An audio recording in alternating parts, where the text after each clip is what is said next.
Baik, bismillahirrahmanirrahim. Assalamualaikum warahmatullahi wabarakatuh. Perkenalkan, nama saya Rizky Fadila dengan NPM 2024-213-0001 akan memaparkan hasil tugas dari manajemen Bank Syariah. Oke, baik, jadi saya akan menjelaskan pengertian dari Bank Syariah, termasuk dari prinsip-prinsip dasar yang membedakan dari bank konvensional. Oke, jadi seperti kita ketahui bahwa Bank Syariah itu merupakan lembaga keuangan yang dimana ia menjalankan kegiatan perbankannya sesuai dengan prinsip syariah Islam. Terus untuk berdasarkan hukum Al-Quran dan hadis, dia berdasarkan hukum, dia berdasarkan Al-Quran dan hadis serta peraturan perundang-undangan yang terkait. Terus untuk prinsip utama dari Bank Syariah itu tidak melakukan riba.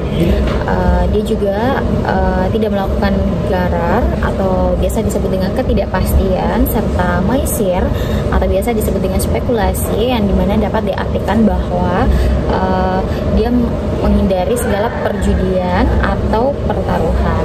Jadi tujuannya itu dia untuk kesejahteraan umat Islam dan sistem keuangan yang beretika.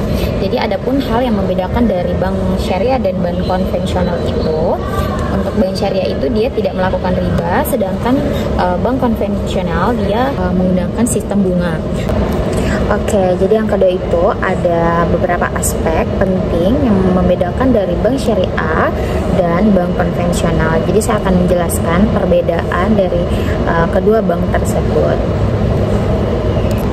Oke, jadi aspek pembeda antara bank syariah dan bank konvensional berdasarkan kegiatan usaha. Untuk bank umum syariah itu prinsipnya berdasarkan dengan syariah, demokrasi ekonomi, dan prinsip kehati-hatian.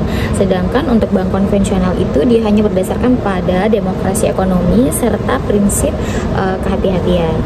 Terus untuk aspek yang kedua itu aspek pembeda dari dasar hukum. Untuk bank umum syariah dia berdasarkan dengan Al-Quran, hadis, iktiraj.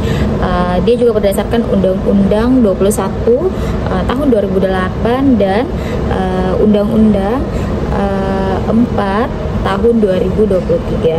Terus dia juga sesuai dengan peraturan OJK, Bank Indonesia, dan fatwa DSN, Majelis Ulama Indonesia. Sedangkan kalau bank konvensional dia hanya berdasarkan dia hanya memiliki dasar hukum, yaitu Undang-Undang ayat 4 2023. Terus dia juga ada Otoritas Jasa Keuangan dan Bank Indonesia. Terus untuk aspek pembeda dari peroleh keuntungan, kalau bank syariah itu dia lebih margin pada akad jual beli, terus ada nisbah juga bagi hasil. Sedangkan kalau untuk bank konvensional dia hanya terpacu pada perangkat bunga. Oke, jadi yang ketiga saya akan menguraikan dari 4 fungsi utama bank syariah dalam sistem keuangan.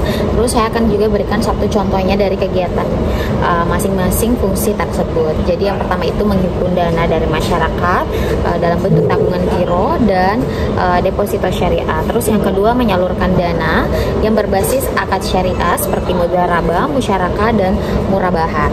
Terus yang ketiga itu memberikan jasa keuangan seperti transfer, wakaf, tunai, layanan zakat, dan layanan haji. Terus yang terakhir itu meningkatkan inklusi keuangan, yang dimana dia menjangkau kelompok masyarakat yang belum tersentuh layanan bank konvensional. Oke, jadi yang keempat itu saya akan menjelaskan bagaimana bank syariah itu memperoleh keuntungan. Jadi yang pertama itu dari mudharabah, dari akad mudharabah dan musyarakah antara bank dan nasabah. Jadi dia menggunakan mekanisme keuntungan dari bagi hasil atau biasa disebut dengan profit loss sharing. Terus yang kedua itu dari akad murabahah, jual beli dengan margin, dengan memperoleh keuntungannya itu dia dari margin jual beli. Yang ketiga itu dari akad sewa terhadap barang atau jasa. Mekanisme keuntungannya itu ijarah atau biasa disebut dengan sewa. Oke, jadi yang kelima itu menganalisis peran Bank Syariah Islam sebagai lembaga intermediasi keuangan. Jadi mengapa prinsip keadilan itu dianggap penting dalam menjalankan fungsi keuangan menurut pandangan ekonomi Islam. Jadi mengapa prinsip keadilan itu sangat penting? Karena umat muslim didorong untuk menjalankan kekayaan di jalan Allah, terus untuk mencapai suatu keadilan dan keselamatan sosial. Sementara itu juga bank syariah melarang riba, melarang pertaruhan ataupun perjudian, dan juga melarang mengambil resiko serta eksploitasi pemanfaatan dari manusia ke manusia lainnya. Oke, jadi yang terakhir itu menjelaskan 3 jenis lembaga bank syariah berdasarkan dengan konsep utamanya masing-masing. Yang pertama itu BUS. BUS itu merupakan bank umum syariah yang dimana menghimpun dana dan menyalurkan dana dalam bentuk pembiayaan syariah.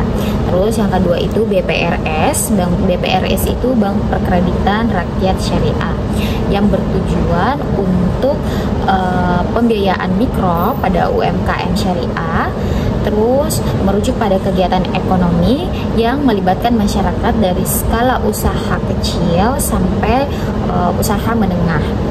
Terus yang terakhir kegiatan utamanya yaitu dimana melayani nasabah dalam pembiayaan syariah, terus layanan zakat fitrah, haji, wakaf, dan lain-lain. Oke, jadi itulah tadi hasil pemaparan dari materi memahami konsep dasar bank syariah. Lebih dan kurangnya mohon dimaafkan. Wal taufiq wal hidayah. Semoga bermanfaat buat teman-teman. Wassalamualaikum warahmatullahi wabarakatuh.